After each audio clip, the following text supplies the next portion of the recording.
Scorpio, welcome. Scorpio. Let's see what's going on for you, Scorpio. Okay. Weird one that wanted to come out is confidence. You're confident or gaining confidence in what's going on for you. And this seems to tie into a relationship that has been kind of, I don't want to say non-committal, but that's the words that are coming to my head. Something that has been sort of contentious for a while, and maybe just it's not been contentious like right out, like we're fighting and bickering. Maybe it's just that sort of discontent, but there's learning and growing going on here. This relationship is now heading into create a different world for you with the world card here. It does something that it starts to set you into a different pattern altogether. We see the world followed by the star. There is more to come. There is more good to come for you out of this relationship. Now, for some of you, this can be that you're finally discovering someone that, even though it may be rocky in the beginning, it seems to, you've got hopes for it. You can see that there's happiness here. You can see that there's love here, that there's contentment. We have freedom showing up as the desire. And this freedom can come in many ways. You know, people go, oh, there's no freedom if, things aren't just wide open. Well, think of it this way. If you know the rules of a game, you're free to play the game any way you want, but you know what game you're playing. A lot of people, when they're just given absolute freedom, don't know what the fuck to do with it. But we see that this desire for freedom. This can come in the form of an apology with the Page of Cups here. But this can also just be somebody that's coming in with an offer that is kind of testing the waters. But this is a desire that you have. This is somebody from your past that you actually carry quite a significant amount of love for with the Ten of Cups here. This is somebody that you have had possibly even grown up with. And right now there seems to be this sort of head over heart thinking going on with the Two of Pentacles here, like, okay, what do I do with this? And maybe that's the freedom that you are looking to set yourself free from, is, keep that sort of back and forth type of energy where it's like, oh yeah, this is, oh no. What do I do? Well, what do? Keep going through it. Keep enjoying it. Keep exploring it with this individual. We have good luck. Now, there is some fear here. Good luck is actually a really decent card. This is, to me, it's all the sort of things that make you feel happy. There's prosperity, there's change, there's all of these things. But there's some fear here with the Moon card. Fear that something is over, that you have to move on from, that has left you into that sort of hermit energy where, you're left searching. But there's a lot of thinking going on here. Then we have the King of Swords, followed by the Six of Wands, the Queen of Pentacles, and the Eight of Swords. Thinking much? Holy smokes, thinking much. You may be going back to school with the King of Swords here for some of you. Some of you, there just may be plans and a lot of intellectual things going on. This is actually elevating you, and it leads you to feel more confident. That things are all right with the world.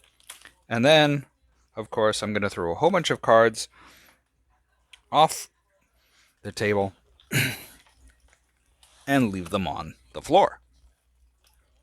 But we also have the Eight of Swords. There's just a lot of sort of thinking about this. How do I do this? Why do I do this? Will I do it again? But it leads to a lot of you just sort of leveling up. Now, the two cards that fell out are the Emperor and the Knight of Swords. You start to feel more powerful, more in control, like you can do more. This is a beautiful, beautiful thing.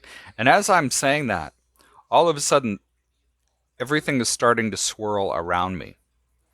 Kind of like a vortex. This is like just twisting. I know I've eaten. I know it's not my blood sugar, but something is going on here for you in a major, major, major way. Now, what you may not see is the Nine of Cups, followed by the Five of Cups, Eight of Wands, Three of Wands.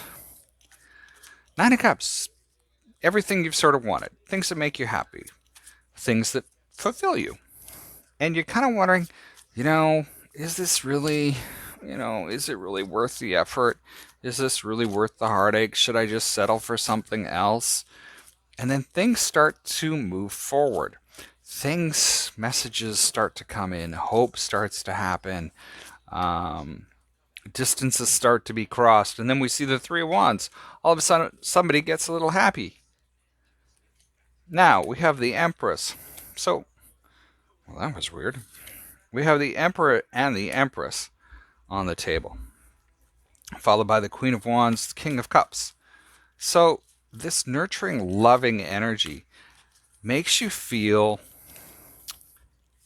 for some of you this could even be a marriage. The Queen of Wands, it makes you feel really good. Kind of like, yeah, I got this going on. I'm busy. I'm happy. I'm all of these things. And then you feel love.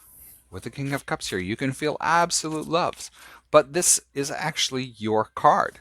So I just feel that for some of you, this could be love, but for others of you, you're really starting to come into your own.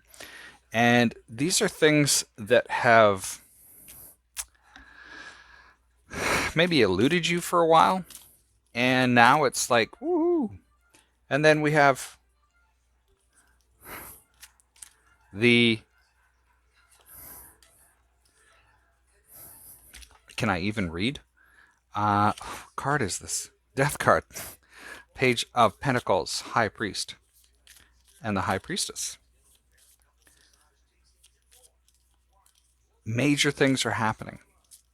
The things you are learning is putting you on a different trajectory. Whether these are traditional or esoteric, I think that's the word. I don't use that word often. But things are really starting to feel solid for you. You're feeling much better about yourself.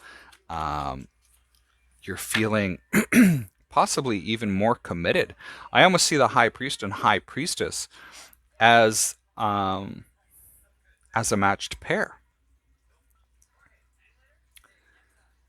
You see the Empress is 3 and the Emperor is 4, but the High Priestess can talk about being all of those, I don't want to say secretive. They're just two different ways of getting to the same thing. One more traditional, one more, let's say, institutional, and then I would say traditional for the High Priestess, depending on how you look at the religions, earth religions, and different things like that that have come up over the years. So I see this as a matched pair. Now, this could be that you're involved with somebody younger, or there's an age difference, a slight age difference. Interesting read, Scorpio. I have not had one of these really sort of out of the weirdness reads for you guys ever. But that's what I've got for you today. Let me know how it resonates for you in the box below. We'll talk to you next time. Stay safe.